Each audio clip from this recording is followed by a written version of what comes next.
Истории о животных. Моя кошка – это нечто. Когда жила у моей мамы в компании еще 2 кошек, принципиально не ходила в один с ними горшок. Брезговала, гадила в 10 сантиметрах от него на пол. Зато жрала из общей миски так, что другим ничего не оставалось. Была самой толстой.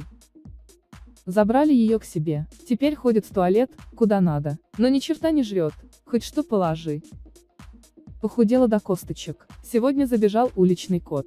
Так наша кошка при нем за секунды вычистила миску и зачем-то сперла со стола кабачок. Давилась, но ела. Кошачья логика.